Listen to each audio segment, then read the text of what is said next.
Mr. President, my esteemed colleagues, magandang hapon po sa inyong lahat.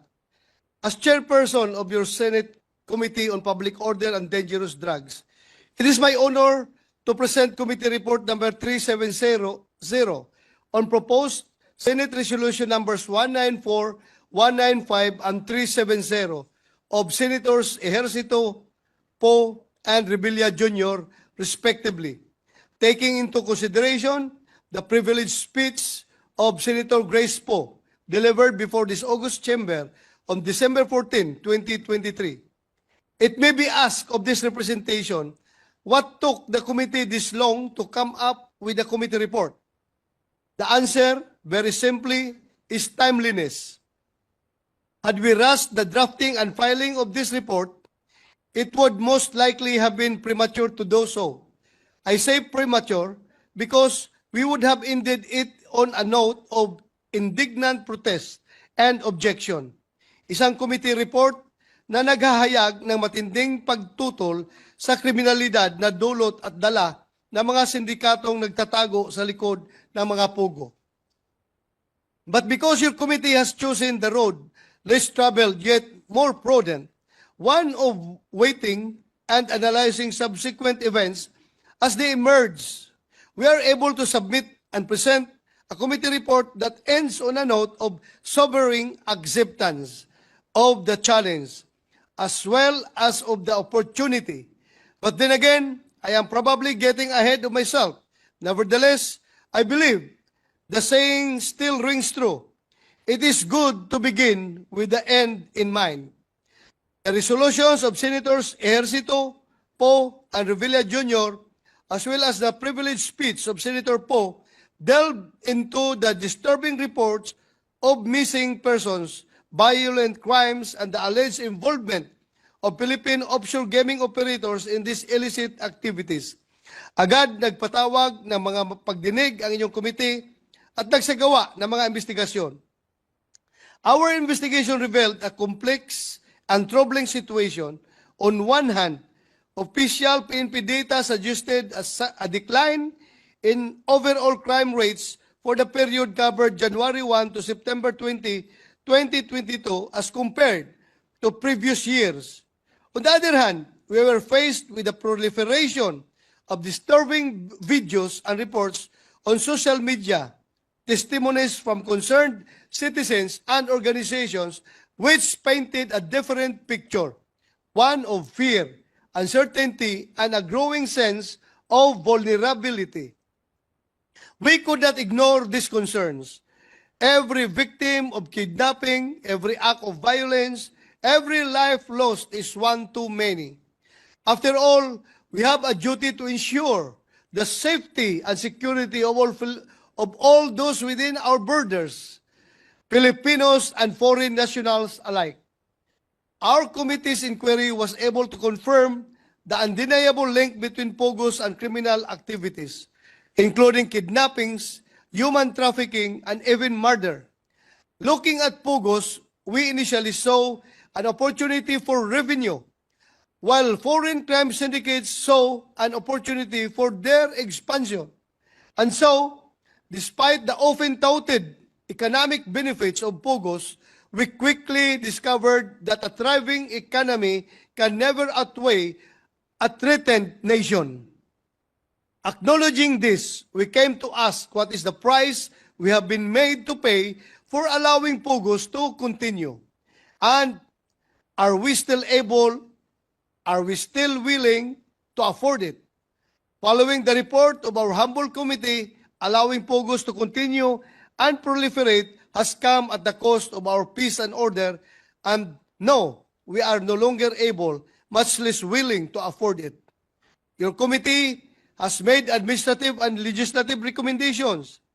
Administratively, we recommend the following, among others: the close coordination between and among the Bureau of Immigration, PAGCOR, PNP, NBI, DOLE, in relation to the ongoing phase out of POGOs.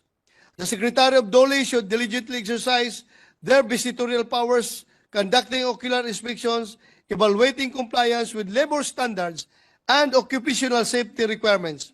For the PNP, It should be good for them to regularly implement Oplan Sita, allowing them to inspect and verify the identity of random foreigners, especially in identified kidnapping-prone areas. They should also undergo foreign language training courses. Number 4, Republic Act 11917 or the Private Security Services Industry Act must be effectively implemented, particularly in relation to the licensing and training of protection agents, that they may not be used as accessories to criminality.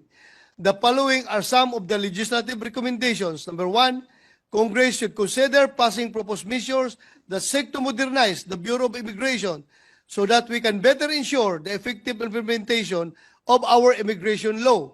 Number 2, Congress should conduct a review of the requirements in the issuance of the Alien Employment Permit or the Certificate of Exemption, Exclusion, as laid down in Labor Advisory number 16, series of 2021. Number 3, the possibility of amending the Data Privacy Act must be studied, particularly in relation to the acquisition of CCTV footage, photos, guest profiles, hotel booking records, and other documents essential to the investigation of kidnapping or abduction cases. Number 4, Congress should also review the implementation of the firearms law to make sure that foreigners shall not be able to hold and use firearms here in our country. Here is where we may return to my first point. There is a timely character to the submission and presentation of this committee report. I say this because we now find ourselves at a time when the Senate committee, as well as the President himself, take a similar stance against this focus. Why only now? Well, to answer this question, the time is now because the Committee on Ways and Means, chaired by Senator Win Gatchalian, has reported out Senate Bill number 2868 under Committee Report number 342, which I also co-sponsored yesterday. This report seeks to eliminate once and for all the operations of PUGOs in the country.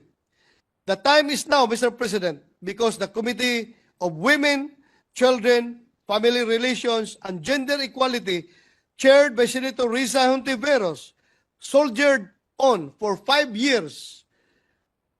It conducted hearing after hearing and finally concluded with a last hearing on November 26 of this year, bringing to our awareness the many sinister ways by which POGOs had been used for the selfish interest of criminal minds. And of course, the time is now, Mr. President, because the President of the Philippines himself has called for the total ban on POGOs, first as part of the State of the Nation address delivered last July 22, 2024, and second, through the issuance of Executive Order number 74. For years, we have allowed foreign gambling on our shores, and in doing so, we too gambled that doing so would be worth the risk, that it would result in more revenue, in employment, in more benefits for our economy, that it would be good for us ultimately. But while we clung to the chances that we were right, Mr. President, we were gradually made to confront the sad truth that the cards were dealt incorrectly, and that in the end we can never gamble away that which we are not willing to lose. Revenue for the price of peace, economy at the expense of dignity. We refuse to allow this unfair exchange to continue. Your Committee on Public Order and Dangerous Drugs firmly stands for this nation. The Philippines is not and shall never be a safe haven for criminals, regardless of their nationality or affiliation. We ought to restore public trust, strengthen our law enforcement capabilities, and uphold the rule of law. In the end, our safest, surest bet is still on the side of our people. That in itself is already a win. Daghang salamat, Mr. President, at magandang gabi sa ating lahat.